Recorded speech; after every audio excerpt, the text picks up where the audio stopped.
जय श्री राधा कृष्ण।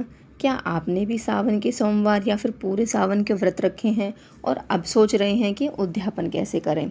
तो फ्रेंड्स, आज की वीडियो में हम जानेंगे कि सावन का उद्यापन कैसे किया जाता है, सावन सोमवार के व्रत का उद्यापन कैसे करना है और अगर आपने पूरे सावन के व्रत किए हैं तो उद्यापन कैसे करना है। इसके साथ ही ये भी जानेंगे कि उद्यापन हमें कब करना है। अगर कुंवारी लड़कियां व्रत कर रही हैं तो वो उद्यापन कैसे करेंगी। और देखिए, अगर आपका पीरियड आ गया है तो फिर आप उद्यापन कैसे कर सकती हैं, क्या क्या सामग्री चाहिए होगी। तो सावन सोमवार और पूरे सावन का उद्यापन करने के लिए जो सामग्री चाहिए है वो मैंने यहाँ पर इकट्ठी कर ली है। तो चलिए वीडियो शुरू करते हैं। देखिए, जब भी हम कोई व्रत करते हैं तो वो तभी पूर्ण माना जाता है और उस व्रत का पूर्ण फल भी हमें तभी मिलता है जब हम उस व्रत का उद्यापन करते हैं। पहले हम व्रत का संकल्प लेते हैं जब हम व्रत शुरू करते हैं और व्रत के पूर्ण होने पर उद्यापन करते हैं। अब चाहे आपने सावन सोमवार के व्रत किए हों या फिर पूरे सावन के व्रत किए हों, उद्यापन करना ज़रूरी है। तो चलिए, अब मैं आपको बता देती हूँ कि सावन का उद्यापन कैसे करना है। अगर आपने पूरे सावन के व्रत किए हैं तो पार्वती माता के नाम की आपको एक साड़ी लेनी है। आप सूट भी ले सकती हैं। साथ में हमें माता का श्रृंगार का सामान भी लेना है। देखिए, आप चाहें तो श्रृंगार का 16 सामान ले सकते हैं जिनको हम 16 श्रृंगार कहते हैं, वरना आप 2 चीज़ें, 5 या 7 चीज़ें भी ले सकती हैं। ये आपकी अपनी श्रद्धा के ऊपर डिपेंड करता है। लेकिन देखो, सावन का महीना है तो आप चूड़ी मेहंदी तो ज़रूर ले लीजिएगा। साथ में दक्षिणा भी ज़रूर रखें। तो ये वो सामान हो गया जो हमें पार्वती माता को चढ़ाना है। अब देखिए, हम साथ में ही भगवान शिव के लिए वस्त्र ले लेंगे। आप चाहें तो पैंट शर्ट का जोड़ा भी ले सकते हैं, धोती कुर्ता का कपड़ा या फिर कुर्ता पाजामे का कपड़ा भी ले सकते हैं। साथ में हमें दक्षिणा ज़रूर लेनी है। दक्षिणा आप अपनी सामर्थ्य के अनुसार ले सकते हैं, किसी की देखा देखी ना करें। 21, 51, 101, ज़्यादा से ज़्यादा आप कितना भी कर सकते हैं। तो आप अपनी सामर्थ्य के अनुसार ही दान दक्षिणा लें। और उद्यापन के दिन हमें एक नारियल ज़रूर लेना है। तो यहाँ पर मैंने नारियल ले लिया है। इसके साथ ही देखिए, हमने पूरे महीने भगवान शिव को बेलपत्र चढ़ाया है तो उद्यापन के टाइम भी हम बेलपत्र ज़रूर रखेंगे। अगर आपकी सामर्थ्यता है तो आप चांदी का बेलपत्र भी बनवा सकती हैं और फिर वो चढ़ा सकते हैं। नहीं तो देखिए, आप नॉर्मल पेड़ से बेलपत्र तोड़ कर लेके आ सकते हैं और बेलपत्र आप दान कर सकते हैं। तो यहाँ पर मैंने एक बेलपत्र ले लिया है। इसके साथ ही अनाज का दान हमें ज़रूर करना है। और देखिए, सफ़ेद चीज़ों का दान करना सबसे ज़्यादा अच्छा होता है। तो यहाँ पर आप चावल ले सकते हैं, कम या ज़्यादा कितनी भी मात्रा में आप चावल ले लो। तो मैंने यहाँ पर एक बर्तन में चावल ले लिए हैं। अब देखिए, ये वो सामान है जो उद्यापन के लिए हमें चाहिए होगा। जिस दिन आप उद्यापन करोगे तो सुबह पूजा के टाइम पे ये सारा सामान माता पार्वती और भगवान शिव को अर्पित करना है और हाथ में थोड़ा सा जल लेकर मिनस देना है। अब आप इसे पंडित और पंडिताइन को दान कर सकते हो। अगर पंडित पंडिताइन आपके घर आ सकते हैं तो पहले उनको भोजन करवाएं और फिर ये दान दक्षिणा उनको दें। अगर वो घर पर नहीं आ सकते हैं तो ये सारा सामान मिनसने के बाद आप उनके घर देकर आ सकते हो। इस तरह से आपके पूरे महीने के व्रत का उद्यापन हो जाएगा। अब मैं आपको बता देती हूँ कि अगर आपने सिर्फ सावन सोमवार के व्रत किए हैं और ज़्यादा दान दक्षिणा देने की आपकी क्षमता भी नहीं है तो आप फिर अपने व्रत का उद्यापन कैसे कर सकते हो। तो देखिए, माता पार्वती के लिए श्रृंगार का सामान ले लेंगे। श्रृंगार का सामान कम ज़्यादा आप कितना भी ले सकते हो। साथ में हमें वस्त्र के रूप में रुमाल ले लेना है। तो माता के लिए हमने यहाँ पर एक रुमाल ले लिया है और देखिए, इसके ऊपर हमें दक्षिणा रखनी है। दक्षिणा आप कितनी भी रख सकते हो अपनी श्रद्धा के अनुसार।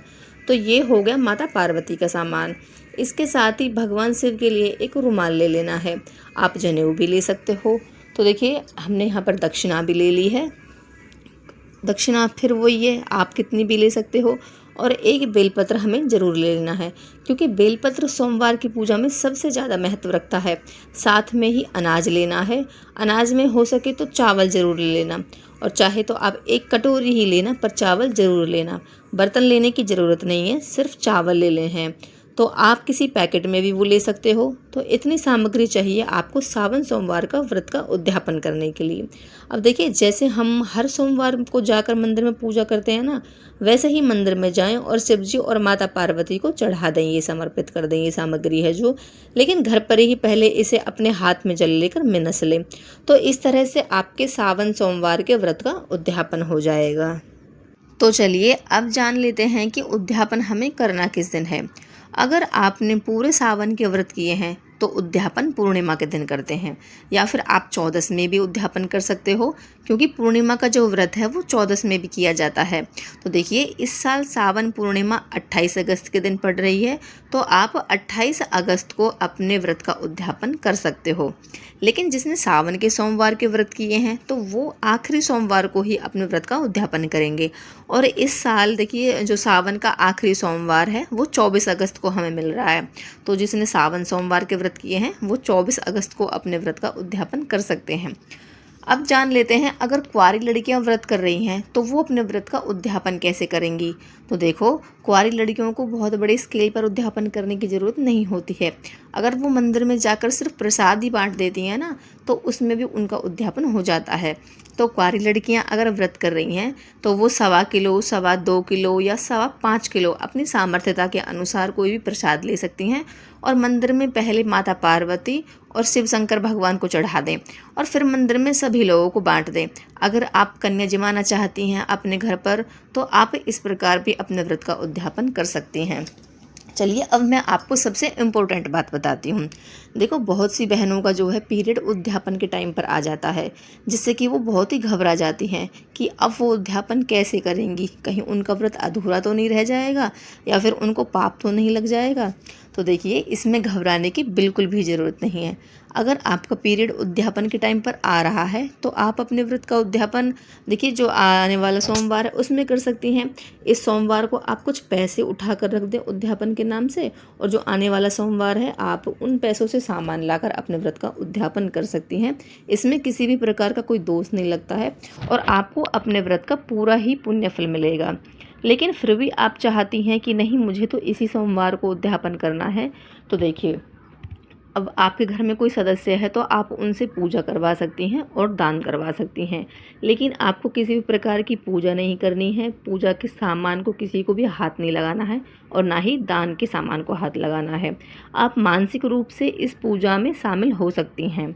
तो इस प्रकार आप अपने व्रत का उद्यापन कर सकती हैं।